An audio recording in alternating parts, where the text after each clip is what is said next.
अस्सलाम वालेकुम guys, MS word में आपको खुशामदीद कहा जाता है। आज का हमारा टॉपिक है लाइसोसोम्स। लाइसोसोम्स के बारे में हम आज स्टडी करेंगे जो कि इंट्रासेलुलर ऑर्गेनेली है।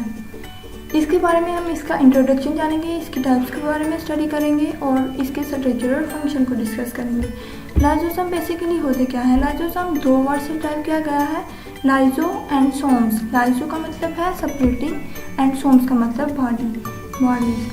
बॉडी की ब्रेकडाउन को लाइसोसोम कहा जाता है। Lysosome are the hydrolytic enzyme from the Golgi bodies and fuse with the vacuole that digest the macromolecule. Macromolecule को डाइजेस्ट करते हैं हाइड्रोलाइटिक एंजाइम है जो गोल्गी बॉडी से निकल कर फ्यूज करते हैं वैक्यूल्स के साथ। और ये तकरीबन हमारे मिलिट्री सोल्जर्स से आ जाता है क्योंकि ये हमारे सेल की रिसाइकलिंग करते हैं और वेस्ट मटेरियल को रिसाइकल करते हैं। These are 40 types of lysosome. Lysosome basically 40 types के हैं, such as lipase, protease, nuclease, sulfatase, glycolipase, phospholipase, and the phosphatase, etc. These are the 40 types of the lysosome. Basically, some are mentioned here. All are the acidic hydrolysases. ये acidic होते हैं। इनकी pH जो होती है तकरीबन 4.5 से 5 होती है। लाइसोसोम की pH 4.5 से 5 होती है, लेकिन जिस सेल में ये रहते हैं उसका साइटोप्लाज्मिक pH जो होती है 7.2 होती है। लाइसोसोम की pH जो है तकरीबन एसिडिक होती है, लेकिन साइटोप्लाज्मिक pH जो होती है वो न्यूट्रल होती है। और इसके बारे में हम स्टडी करेंगे कि ये अपने आप को कैसे मेंटेन रखते हैं। इसके बारे में तकरीबन ज़्यादा रोल है मैनो 6 फॉस्फेट, जिसको हम बाद में डिस्क्राइब करेंगे।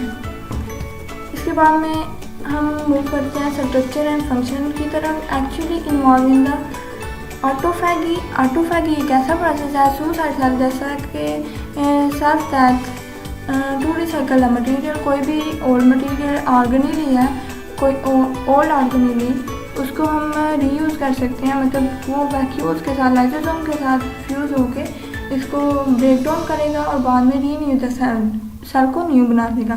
जैसा कि वेजिकल न्यूक्लिएशन आइसोलेशन मेम्ब्रेन है, इसकी लॉन्गेशन हुई, उसके बाद ऑटोफैगोसोम मतलब फैगोसोम मतलब कोई बॉडी है, और ऑटोफैगी एक ऐसा प्रोसेस है।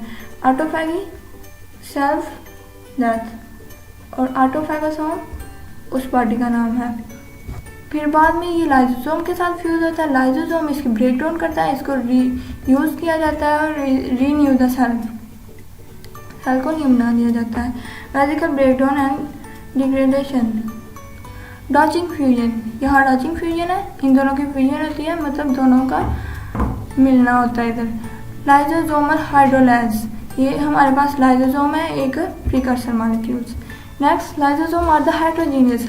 लाइसोसोम क्या है? हेट्रोजीनियस, इनकी डिफरेंट फॉर्म्स हैं जैसे कि late endosome, endolysosome and lysosomes. In the late endosome there is no fusion, यहाँ कोई फ्यूजन नहीं हुई, अभी डाइजेशन स्टार्ट हो गई है इधर।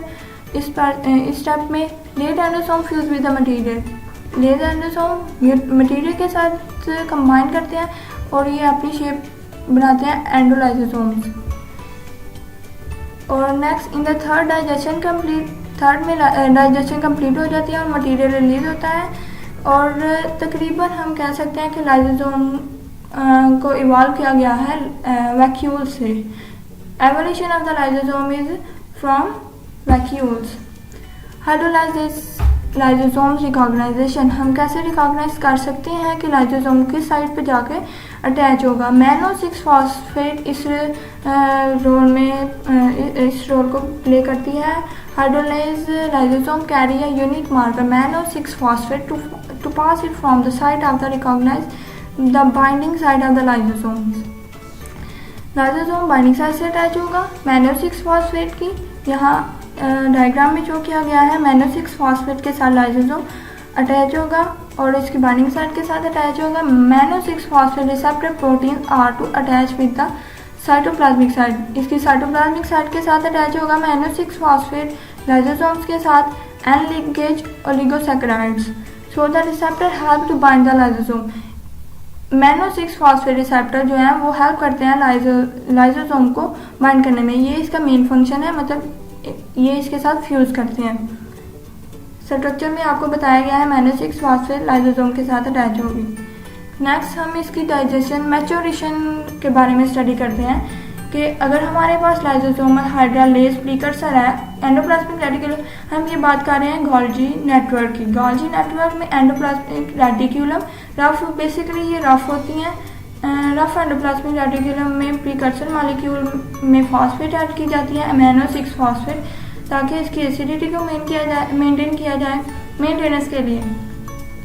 एंड नेक्स्ट इसको ट्रांसफ़र किया जाता है, ट्रांसफ़र होकर ये एक उसके अमीनो 6 फॉस्फेट के साथ अटैच होता है। ग्रीन पार्ट अमीनो 6 फॉस्फेट को शो करता है binding to amino 6 phosphate receptor and clathrin coat इसके इर्द गिर्द बन जाती है। क्लैथरीन कोट इसको हेल्प करती है। फिर बाद में ये पिंच होकर सेल सेपरेट हो जाता है, थोड़ा सा पार्ट वैक्यूल्स बन जाता है, transport vacuoles receptor dependent transport है। इसके बाद ये लाइसोसोम लेट एंडोसोम में जाके फ्यूज हो जाता है। लेट एंडोसोम में क्या होता है कि हमारे पास प्रीकर्सर मॉलिक्यूल जो अमीनो 6 फॉस्फेट के साथ अटैच है, अमीनो 6 फॉस्फेट के साथ जो अटैच है प्रीकर्सर मॉलिक्यूल इसकी सेपरेशन हो जाएगी, डिसोसिएट हो जाएगा और इसकी एसिडिक पीएच मेंटेन होगी और ये जो है अमीनो 6 फॉस्फेट वो हमारे सेपरेट हो जाएगा। प्रीकर्सर मॉलिक्यूल से फॉस्फेट रिलीज कर दी जाएगी। इसके बाद प्रीकर्सर मॉलिक्यूल हमारे पास मैच्योर फॉर्म में हो जाएगा लाइसोसोम हाइड्रोलाइसिस में। और हाइड्रोजन पंप का मेन रोल है, इसमें बहुत मेन रोल है। हाइड्रोजन पंप अगर ज़्यादा होंगे तो इसकी एसिडिटी ज़्यादा होगी जो इसकी मेंटेनेंस में हेल्प करती है। एटीपी ट्रांसफर हो जाएगी एडीपी में and phosphate inorganic phosphate release हो जाएगी। नेक्स्ट अमीनो 6 फॉस्फेट उसको रीयूज किया जाता है, दोबारा पिंच हो गई, सेपरेट हो डिसोसिएट हो गई, फिर बाद में गाल्जी नेटवर्क में ट्रांसफ़र हो गई।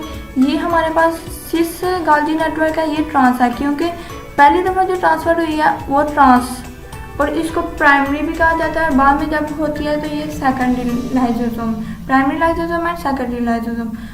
ये गोल्जी ऑपरेटर से लेट एंडोसोम में जाना मैच्योरेशन का प्रोसेस है। ये इस मैच्योरेशन को शो करता है, बेसिकली इस डाइजेशन के रोल को प्ले करता है। MS वर्ल्ड को वॉच करने के लिए आपका बहुत बहुत शुक्रिया अदा करते हैं। Please like our channel and share with the friends, leave comment if you get missing some points and subscribe our channel to get more videos. Thank you.